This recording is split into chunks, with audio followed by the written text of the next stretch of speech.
Hi, everybody. My name's Ethan Du Bois, and this week's lecture is going to be on conservation on private lands and executive orders. So to begin, I know we've kind of gone over, and I've seen this graphic in a few other lectures, but I thought it did a good job depicting why private land is so important. And in this picture, you could see publicly owned land in purple across the United States. So initially, what draws me is kind of the high density of publicly owned land to in the western portion of the United States, along with how little public land is owned in the East Coast and in the Midwest, especially in my home state of New Jersey. It's really just a speck or two. And that kind of brings up the point on why private land is so important. So to begin, approximately 60% of the land ownership in the United States is privately owned. Approximately 77% of cropland, rangeland, and grassland is privately owned. On top of this, 89% of timber is harvested off private lands.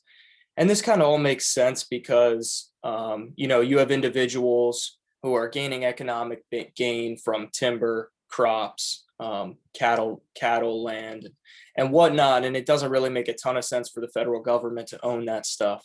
But that's kind of one of the reasons why it's so important. These lands act as an essential source of food, fiber, fuel, and forest products for the citizens of the United States. So when landowners decide to break up these large chunks of land into smaller pieces, many of these services and products are lost. In some cases, that land is sold or subdivided to kind of give out to individuals who want to build a house. And maybe a good portion of it is still maintained or whatnot. But in some cases, that entire farm is sold and development goes in there and everything is lost. And that really leads to the incentives, the need for incentives to protect these lands and services that they produce, which is where the Farm Bill comes in. And a large portion of this chapter really just talks about the Farm Bill and the intricacies with it. So it was originally introduced as the Agricultural Adjustment Act of 1933, and it was created to help remove the country from the Great Depression. It paid farmers subsidies to not plant parts of their land, remove excess livestock, and allow for natural vegetation to grow in hopes of raising prices of crops and eliminating the surplus. So as time continued, and the Farm Bill was successful in doing that. But as time continued, these goals were still a priority of the U.S. and of citizens of the U.S. So the bill continued to grow and change and be revised over time, to address the most pertinent issues associated with these topics. So now it's revised and re-released every 5 years. And the last one was released in 2018, and it costs about $428 billion over the course of its 5 years. And that'll be updated in 2023. This YouTube link that I've listed here, and it is also in the description. I'm sorry, I don't know the fancy add-on YouTube things like Dr. Langlois, but this kind of just gives a brief overview of the Farm Bill and why it's important and what it's done over its time. So initially, and over the course of its life, the Farm Bill has maintained three main goals, and it's provide safety for farmers through ups and downs. And this mainly includes uncontrollable factors like price swings and extreme weather. I have a friend who's a blueberry farmer in Hamilton, the blueberry capital of the world. And it's not uncommon for him to give me a call maybe 2-3 weeks before the season and say, everything looks great. Blueberry prices are high. Weather's been good. And then, over that course of that next 2-3 weeks, something bad happens. We get a bad storm. There's a lot of rain. Blueberry prices drop, and next thing you know, they're having a bad season. So, and all that's kind of out of their control, which really creates the need for crop insurance. And it's something that has saved really the livelihood of farming in many situations. So that's the first main goal. The second one is to provide food for those that are not able to afford it. And unfortunately, I think this is the sad reality. It's unfortunate, and probably more so than many of us know, that this is the sad reality of the United States in some areas right now. And it has been. So these bills, or the farm bill in particular, as you can see in this graphic to the left, a large portion of that's going to nutrition, and that's going to programs like food stamps, which allow these people to provide food for their families. And it's an extremely important piece of this. And as you could see by the allocation of funds, it's probably the most important piece. And then additionally, conservation goals have been introduced to the Farm Bill. And these include a variety of different programs that touch on anything from wider range topics to more narrow ideas, but they include things like the Wetland Reserve Program, Wildlife Habitat Incentive Program, Environmental Quality Incentive Program, and the Farmlands and Ranch Protection Program.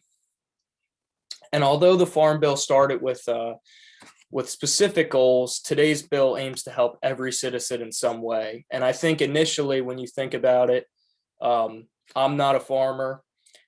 When you read something like that, you think oh, that doesn't really affect me. It's good that they're doing stuff for farmers and whatnot, but it really truly does affect every person, in this country, as long as they're eating something that's grown locally or somewhere throughout this country.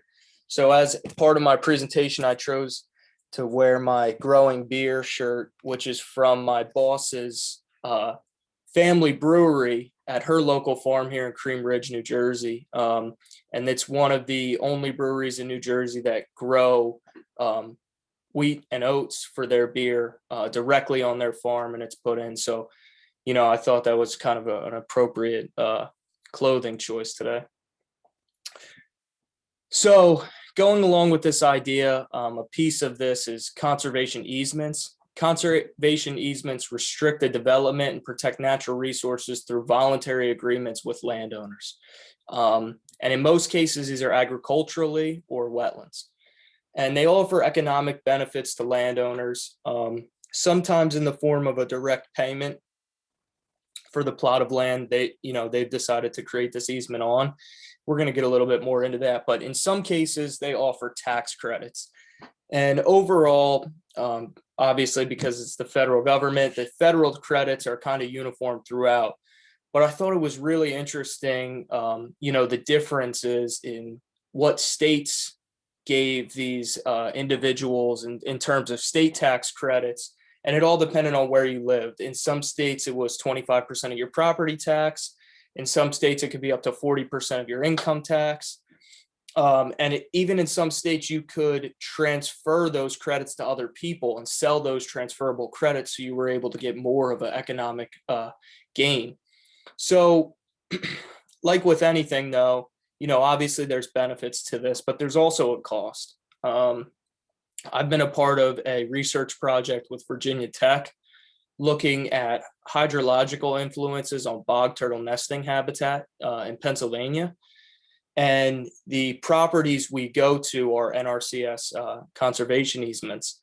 And, it's often someone's home, the back of their property and whatnot. And I think something that I try and maintain as I'm going onto these properties and whatnot is just, the utmost respect, not blocking the driveway, not moving stuff in their yard, not being super loud, knocking on the door and just saying, hi, we're here, giving them a little bit of a rundown. I think that, as a whole, everybody going on these easements and benefiting from these easements in terms of research and the agency side of things is mindful of those basic respectful ideas. However, I've seen people not be, and in some cases I don't know if people have called the landowner and let them know we're coming. So I think it's important to understand also that there is kind of some cost to being involved in programs like this, and just some things that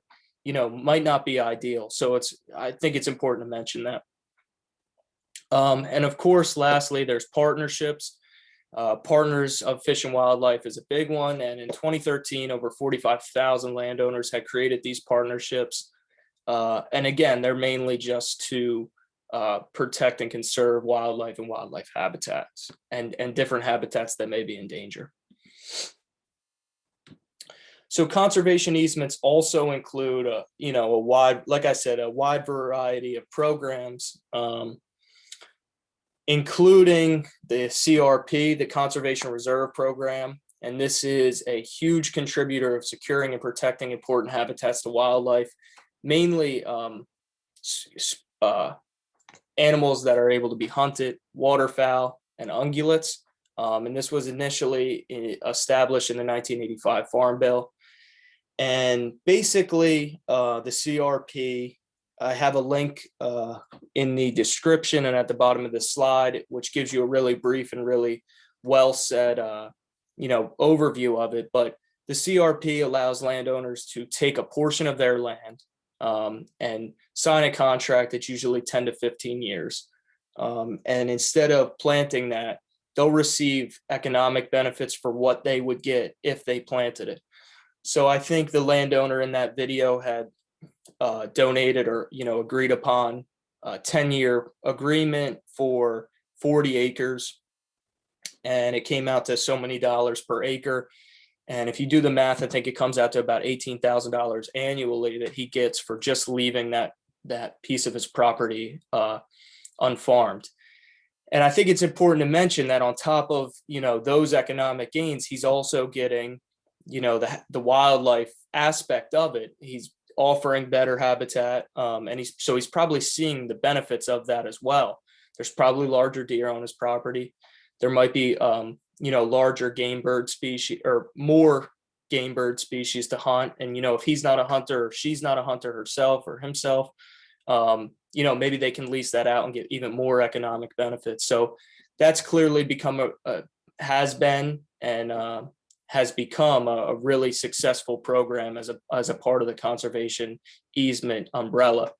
Additionally, you have things like the Wetland Restoration Initiative and the Wetland Restoration Non-Floodplain Initiative, which restore different wetlands within and outside of the 100-year floodplain. In particularly, the wetlands within the floodplain, within the 100-year floodplain, are mainly focused on agricultural wetlands that may have been converted at some point in the past. Historically, many wetlands on agricultural land were ditched, so there was more land to farm. So really kind of restoring those and kind of bringing those ecosystems back as part of the larger ecosystem is really important. There's other ideas and initiatives like the Bottomland Hardwood Initiative, which works to restore floodplains through restoration of bottomland hardwoods. And there's more specific, more narrow ideas and initiatives that address habitat buffers for upland bird species. I'm sure many of you know the game bird, broad scale species is not doing very good. So this addresses some of their struggles and their habitat declines and what they need. And then you have duck nesting habitat initiatives, and extremely important today, the Pollinator Initiative, which establishes plots of legumes and wildflowers to promote pollinator species. And a lot of these act the same way the CRP does and can give economic benefits for landowners who are willing to cooperate and manage these pieces and these areas of their property, to help these large scale goals. So the first time I recorded this, I didn't realize that I had put a fancy transition to that table by accident, but this table is taken just out of the book, table 20.1, and it just goes over the numbers associated with the wildlands and how much is owned per each sector. And I thought it was really interesting. I think when you see it like this, that 17.65% is owned or not owned, but is involved with these conservation programs and easements. I think that's really impressive. And it really adds to, the total land that is being managed in some way to help wildlife. And I think it's a really good thing. When you look at this map, um, what was depicted on the map in the earlier slides in purple is now depicted in gray, which is a little harder to see, but you can see there's still that high density of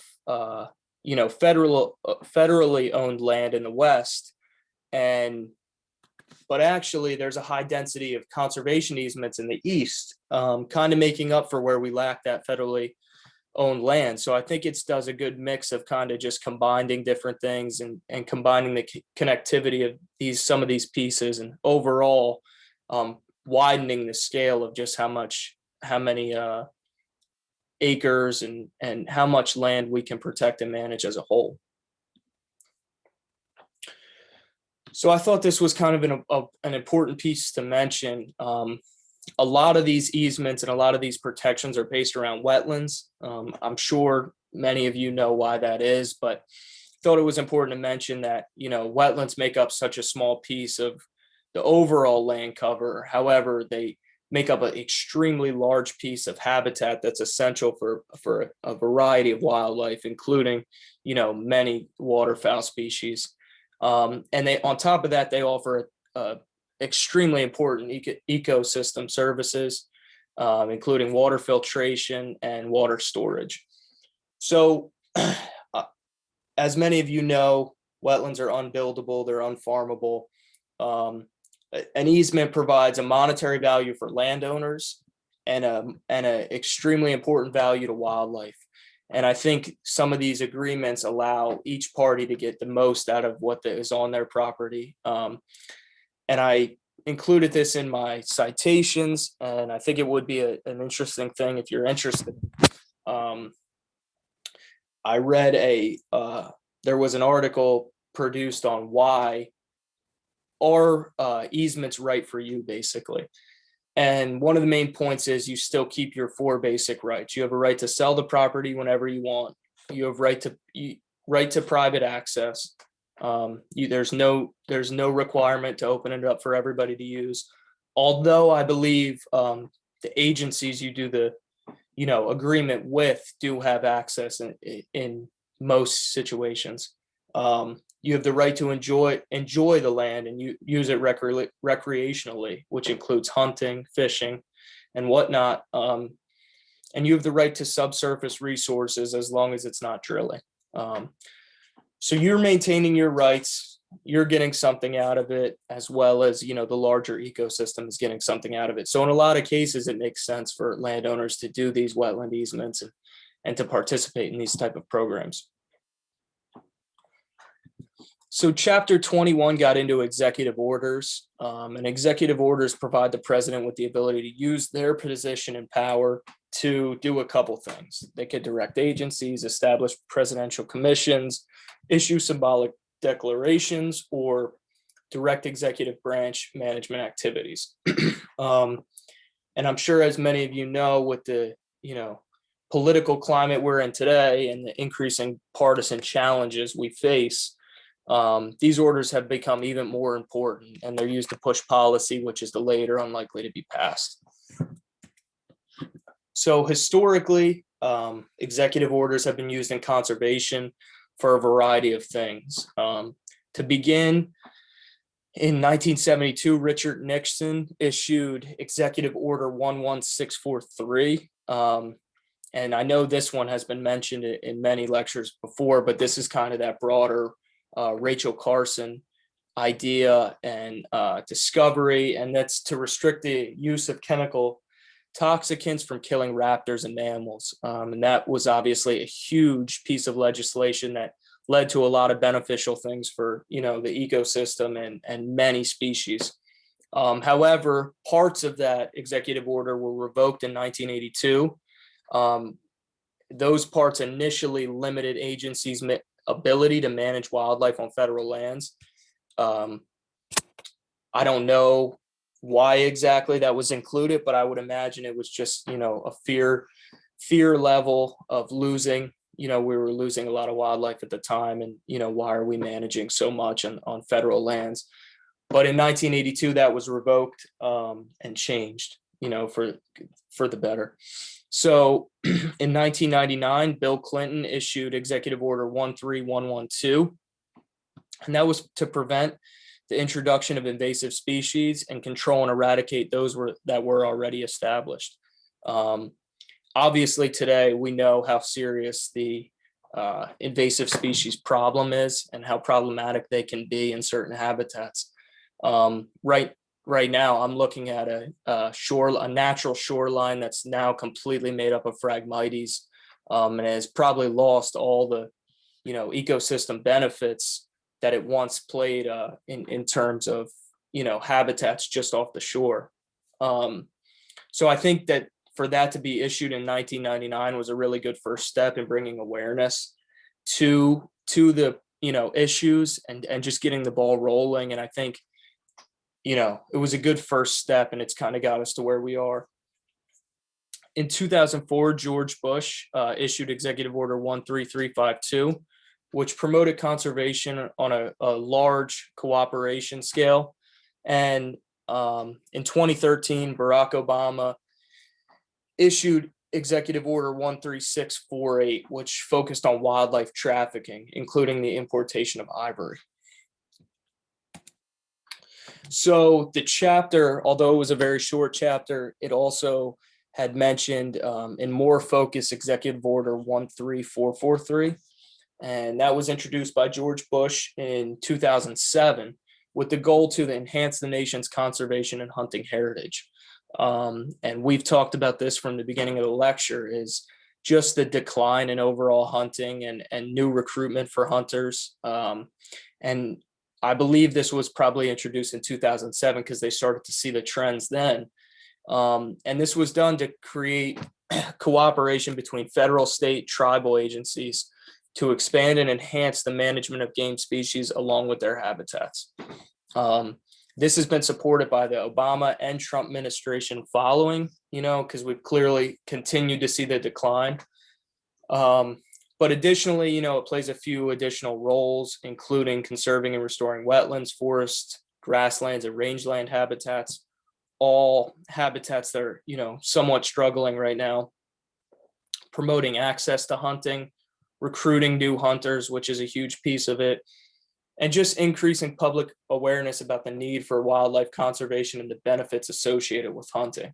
I think in this political climate right now where everybody jumps to, making every disagreement so political, just giving the basic knowledge about why hunting is needed and the importance of it is kind of a big piece in getting new hunters and new people who are willing to help with that. So in summary, the Farm Bill has been one of the most important and influential pieces of legislation in the United States. It protects our main food source and protects those that grow it. It allows the basic need for nutrition to be met no matter what your circumstances are. As you could see with that graphic I showed before, this is probably the first and foremost piece of that, and rightfully so, it should be. Along with creating several different programs to help aid in conservation and the long-term conservation of some of our wildlife and habitats we have in the United States. Private land is an essential piece of the conservation puzzle. So much of this country is privately owned and is needed to create connectivity between different habitats and conserve different populations. So advancements have been and continue to be made to build relationships with landowners and provide benefits for all involved. And I think we will see those benefits continue to grow and increase over time as the importance continues. Like I mentioned before, many of those habitats that are privately owned are struggling, and in some cases it only takes a few individuals to decide this isn't what they want to do anymore and sell their farm, and we lose populations of grassland birds. Or in Texas, I know some of those privately owned ranches have ocelot populations where there's only a very few amount of individuals. And although they're federally protected in some situations, here in New Jersey, the grassland birds are just state listed, and some things could be done where that could really damage and be detrimental to their populations. And lastly, executive orders have and will continue to play a large role as long as environmental issues are important to people. And that could be range from a large variety of things, including wildlife, all the way to climate change. So my questions are, why was the Farm Bill initially created, and do you still feel like it's applicable today? Why would landowners choose to create conservation easements on their property? And which executive order do you feel like is most important in terms of conservation? And two or three of these have no right answer. It's more your personal opinion. But yeah. So there's my references. And for this week's discussion, we're going to be doing a Canvas board. I have two research papers that are both discussing kind of the landowner satisfaction and enrollment in some of these wetland easement programs and how they feel about it. So I would like to have a discussion on, if you were in the position to enroll in one of these projects, you have a large piece of property that has a wetland on it that the state or a different agency would like to create an easement on, would you? And think about the cost and the benefits associated with it. And what would be an important factor for you in making that decision? Would it be cost? Would it be how accessible the property was going to be to other people? Would it be whether or not they were going to take out, a plant species or something that you enjoyed that was their management techniques? There's a lot of different factors that come into these decisions, and I'd be interested to see what everybody feels like is important, to them if they were in one of these positions. Thank you, and that's it.